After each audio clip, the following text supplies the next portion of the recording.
Hello, this is Trenton. For this video, I'm going to be doing a more foundational video. I'm going to be discussing the significance of emotional mastery, not only in a chess game, but in life in general, first of all. In a future episode, I hope to explain how our emotions affect our decisions in a chess game.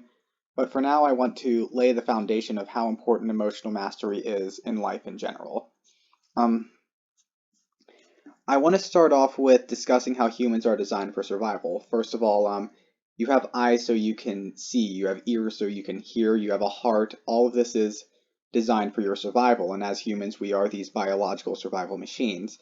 So our emotions are deeply tied to our survival because if somebody is trying to hurt you, then you get scared. It triggers your fight or flight response, and that's when you run away or fight.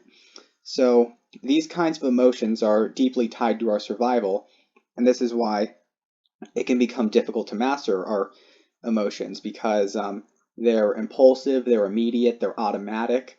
So this can become problematic if this is what's guiding our decision making. So learning to control our emotions is the key to making better decisions. So psychological trauma.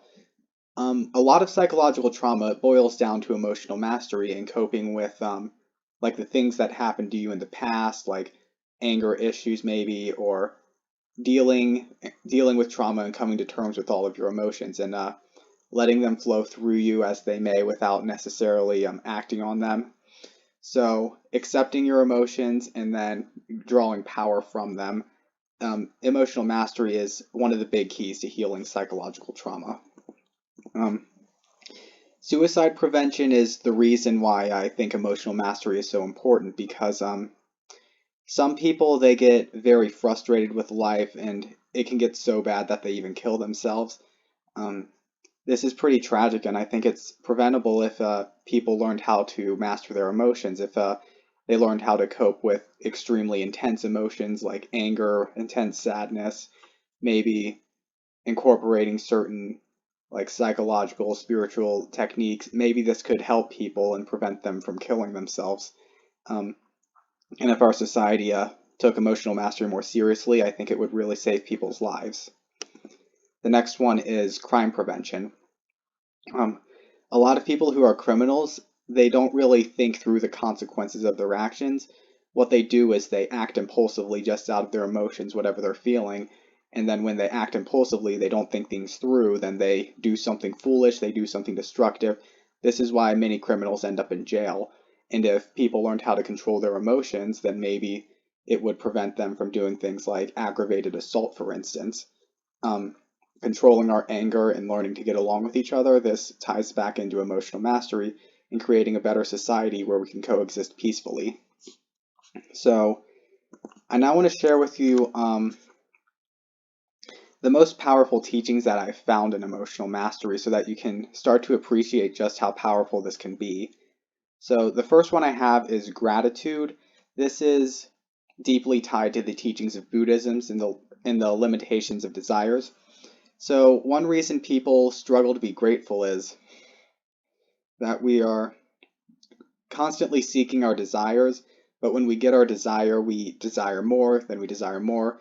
So then we're constantly chasing our desires, but then fundamentally we're unfulfilled because we are keeping happiness away from us in the present. So we are delaying our happiness for some reward in the future. So gratitude is possible when you understand the limits of desires and how pursuing them fundamentally doesn't fulfill us.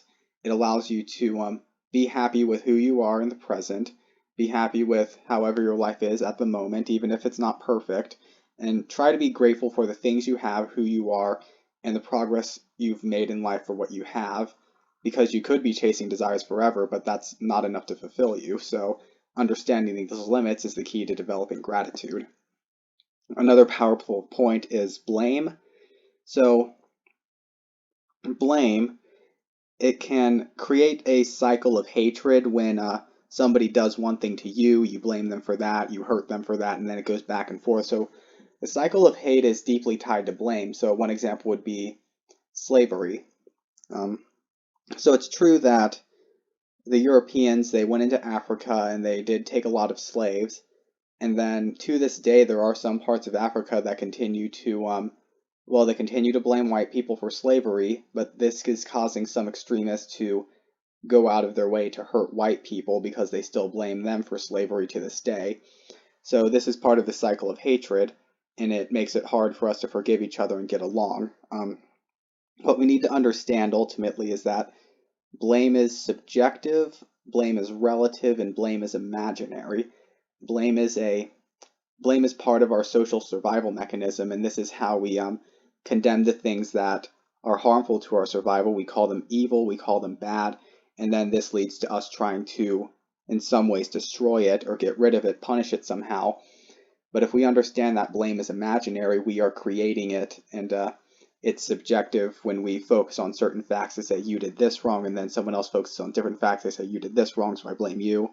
So if you see the relativity in blame, then this can help you to create a pretty enlightening experience where you understand deeper levels of peace by paying attention to the emotions in your body when you start blaming other people or other groups especially. That's the key to developing inner peace. The next point is forgiveness. This is a common teaching in Christianity. When you go to church, people might tell you to forgive and forget. One thing people struggle with is that sometimes it feels kind of fake. It feels like you want to forgive and forget, but then deep down like you still feel emotionally wounded. You still don't truly forgive someone, and you don't really forget what they did, but you try to, and it's just not quite working. So this is where it gets pretty profound because there are deeper levels of forgiveness beyond what our normal human thinking is capable of. So according to Father Richard, true forgiveness comes from non-dual states of consciousness and a sense of unity and oneness with the rest of existence. It is an expanding of the sense of self so that your sense of self becomes one with all of reality and existence. And it's through this radical state of oneness and non-duality that you start to discover what true forgiveness really means. So I go about this from another perspective, and it's the deeper perspective that everybody is good. On the surface, it seems kind of crazy because you might be thinking like, well, there's evil criminals, they're evil terrorists, so not everybody is good. So what do I mean when I say that? First of all, remember, a good intention is subjective, it's relative. So even from a very selfish perspective, from example, a selfish intention is a good intention from that point of view. So what I'm pointing to ultimately is that as human beings, we are finite forms of goodness. We are not infinite, and as such, there is always another perspective from which we will seem evil or bad. We will seem corrupt in some form or another. And then this is part of acceptance. It's kind of like this imperfection where fundamentally we are good, but we're finite. Thus, there's other perspectives from which we are bad or evil. And understanding that our true nature is goodness is part of healing and forgiving. It's pretty powerful as well. A common lesson in Islam is the greater jihad. So the lesser jihad is when we focus on the sins of others, and then sometimes we get carried away with this and we might even hurt other people. But the greater jihad is to look inward, self-reflect, understand your own sins, and be conscious of your own projections. Sometimes we react even more strongly when we do something wrong ourselves, and then we see someone else do it, then we just react even more strongly. This is part of projection. So the greater jihad helps us to become more conscious of our own sins so that we can grow ourselves into the best person that we can possibly be. It's about radical degrees of self-love, and rather than trying to fight everything else that's wrong in the world, it's focusing on improving ourselves first and foremost. Another one is childhood vows. This is a pretty significant one because your childhood vows can really shape your values later on in life, and it's often in very toxic and twisted ways because when we make a childhood vow, it comes from limited experience, and our judgments are often very emotional, and many times the values we're creating are very unconscious. We're not even explicit in making what the vow is. So it can happen when maybe you see a bad person on TV and you say, well, I don't want to be anything like that person. Or maybe you see a hero and say, well, I want to be just like that person. So when we make these kinds of vows about things we like, don't like, and things we think are evil, then later on in life it can be a thorn in our side, because if we have anything remotely similar to something we thought is wrong or evil, we condemn it, therefore we condemn ourselves, so this causes our self-esteem to take a hit because we can't accept the similarities we have with things that we believe are evil, and it becomes very threatening to our ego. So another topic is wisdom and foolishness. So the key to emotional mastery or wisdom and foolishness is that many of our foolish decisions, they come from our impulsive emotional behavior. For example, we could say something like road rage. If you get angry while you're driving, then it might cause you to mess up. It might cause you to start speeding. You might run from the cops. You might do a hit and run. So there's all kinds of foolish decisions that come from our emotions, especially when we're driving, and this often gets people killed. So if you want to live in accordance to wisdom, then what you need to do is you need to understand your emotions and understand that many of our impulsive and foolish decisions come from blindly acting out our emotions, and this is often why people become criminals, for instance. So if you want to be wiser, then it's important to master your emotions. Another pretty powerful notion is nihilism.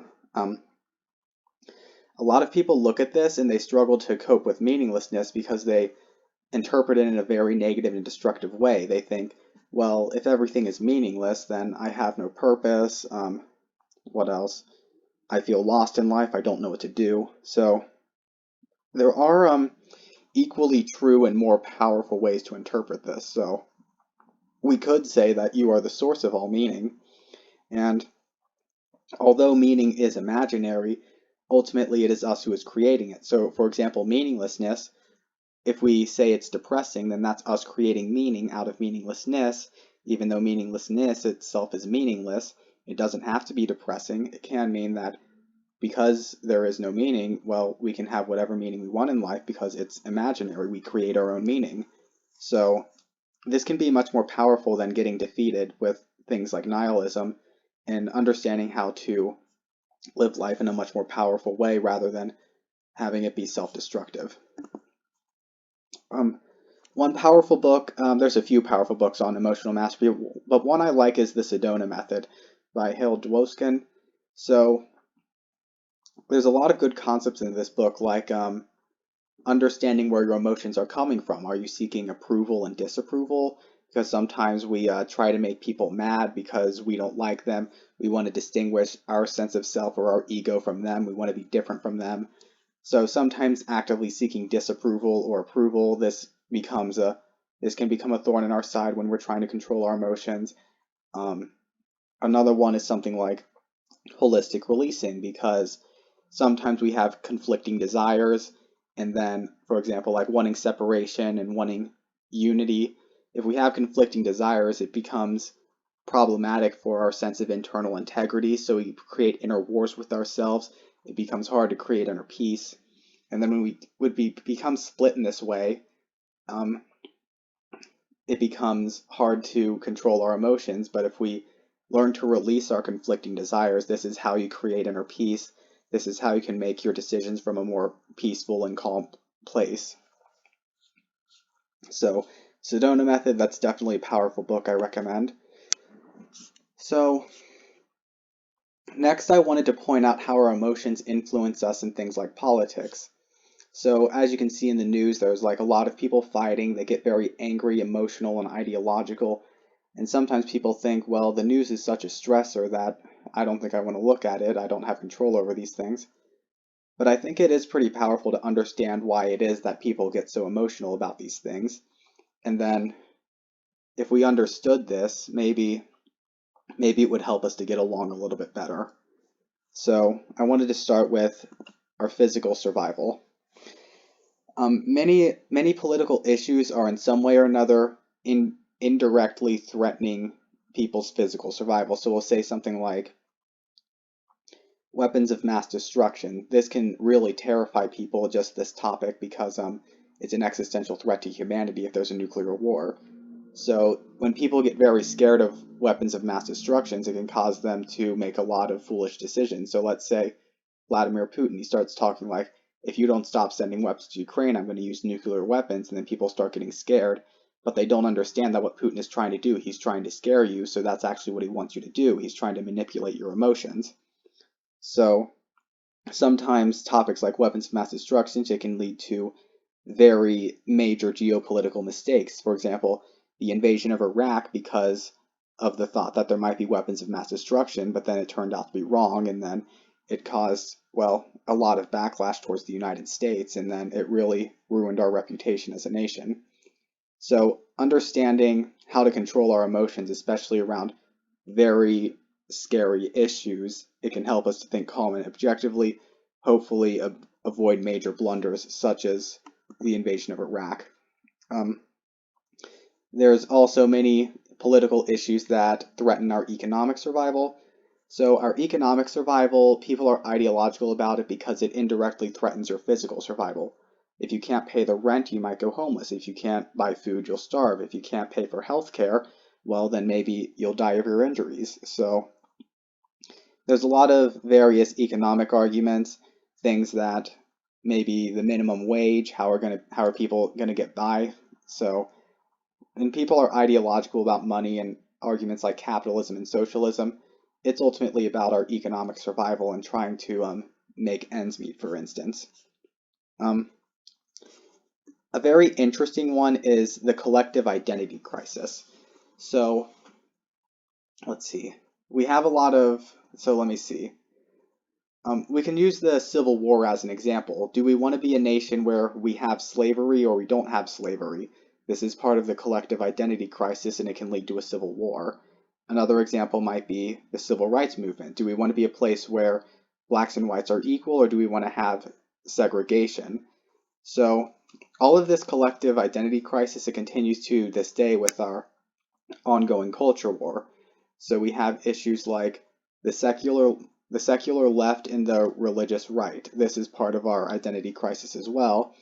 And within this, there's all kinds of various political issues. So maybe one might be LGBTQ, that's part of our identity crisis. Maybe it's, what else could it be? Like nationalism and globalism, that's a pretty big one. So are you identifying with your nation or are you identifying with the globe and humanity in general? So this is part of our identity crisis, and depending on how you identify, it is going to determine your political philosophy and the people you vote for. So that's part of our identity crisis that we're going through right now. Another big one is morality. So people get very heated about morality because in many ways this is tied to our survival. For example, what if murder were made legal? This would be very threatening to our survival, and how would society be maintained that way?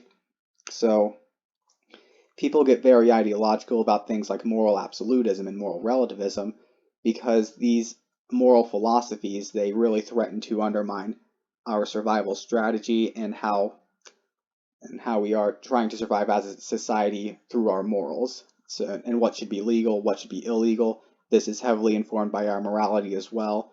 So morality is a pretty major spot where people get ideological as well, and I hope you understand why.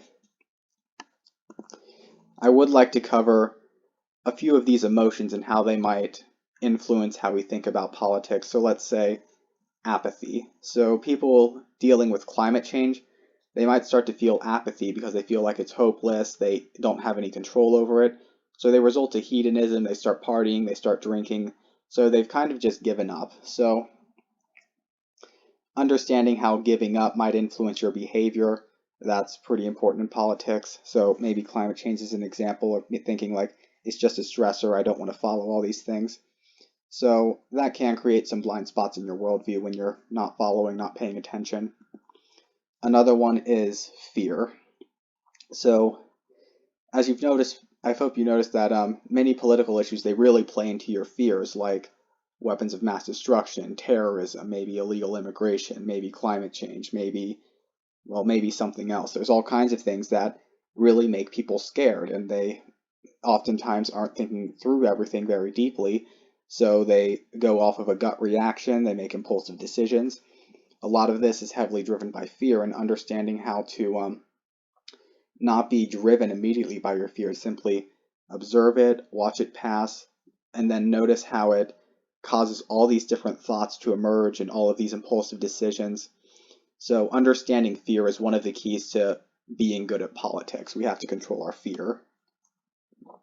Um, Anger is another pretty major spot. So why do contrary beliefs make people angry? It's because contrary agendas often indirectly threaten our survival agenda. For example, let's say I'm for immigration, but somebody else is against immigration. Maybe that person will start getting upset because they're thinking that an illegal immigrant might steal their job, therefore that threatens their economic survival. So if I say I'm for immigration, then that might indirectly threaten their survival agenda because they're ultimately thinking about how they're going to get a good job. So people often get angry because we have contrary survival agendas, and it's indicated by the positions we take. So contrary beliefs, they often indirectly threaten our survival, so it's important to understand that. And learning how to control our anger is the key to getting along with each other, discussing things more peacefully, and then ultimately making better policy decisions that are good for everybody. So then we have pride. Pride is a pretty major point in politics because oftentimes we create an identity as maybe a conservative or a liberal, or maybe one religion or another, and then oftentimes we start thinking we're better than these other people because, well, we know all this and they don't. So when we start getting overly arrogant, then we stop taking the other side seriously. We stop listening because we think, well, what do they know? So for example, maybe college students, like social justice warriors, maybe they think they're more educated, and this makes it harder for them to have more empathy for conservatives because they think, well, we're more educated, they're fools, they're scared, and all these things.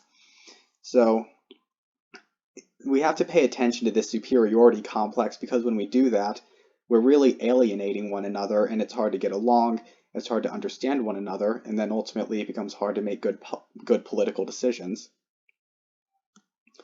So another major point might be something like courage. So what is courage? It's standing up to injustice even if it can cost us our lives. So it's a pretty intense one.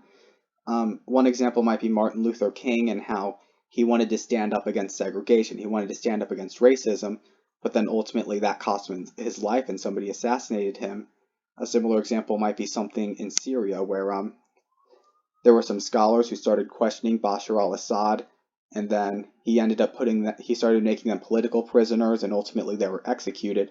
This triggered the Syrian civil war ultimately. So courage, it's very beautiful to people because it's selfless. It's putting the good of humanity before your own life and surrendering your life for the good of the universe or the good of the whole.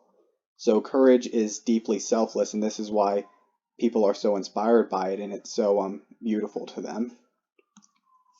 So acceptance, this is a little bit different from apathy because we're not letting all these issues impact us and make us fearful and angry and all these things.